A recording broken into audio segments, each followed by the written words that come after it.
Tēnā koutou katoa. I'm going to give you a very brief introduction overview about the benefits of using, is it in presentation mode? Yet, of using AI for emergency management.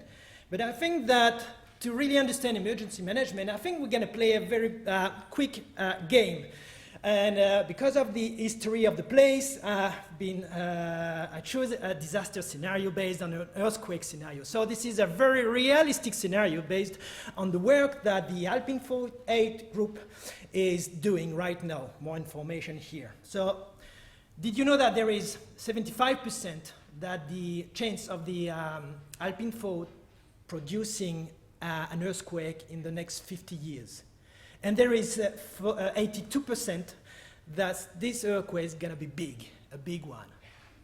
So it's very important that it's now, for the scenario, Friday 5 p.m., an earthquake hits New Zealand.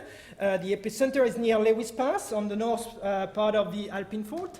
And I'm just going to give you a bit of understanding, and this is a simulation of the seismic wave propagation. And it shows the speed of the seismic wave, and it shows as well the amplitude of the deformation, and how quick it's going in only 10 seconds. It reached Christchurch. Game on. So you know first what you're going to do to protect yourself during the shaking. Drop, cover, hold, but you know that, right? But it's time for evacuation.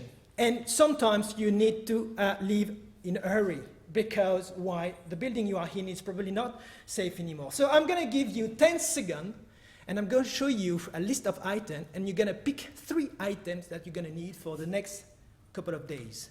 You've got only 10 seconds. Pick 3 of them. Yeah? That's done. Yeah, you are now in the street. Yeah. You can see how hard it is to make choice, right? And it's harder sometimes when you are under pressure. When you are in the street, you have to think about probably, did I take a water bottle? A warm clothes? Or where is my phone actually? I need to reach out to my family, my friends. Are they safe? Yeah. You understand really my point. In an emergency operations center, what we need is the right information at the right time. And in the process, in what we are analyzing in emergency center, we have 3 main questions, which is what is happening now, what is going to happen, and what to do. So we have an intelligence team that is collecting information, processing, analyzing, and disseminating information to provide intelligence for the emergency management team to make the right decision, the right action.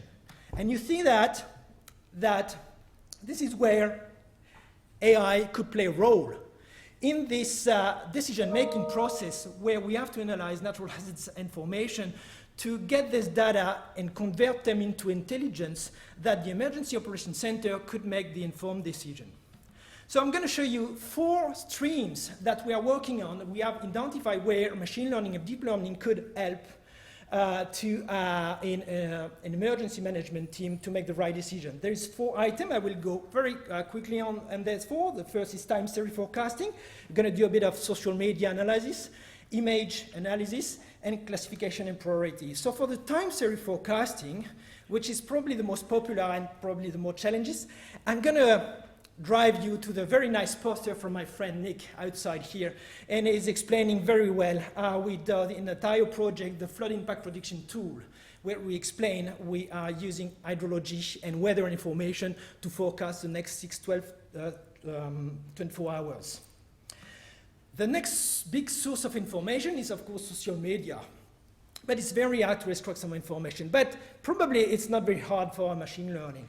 And what we're trying to collect here using some natural language processing is location, impact, and probably some damages.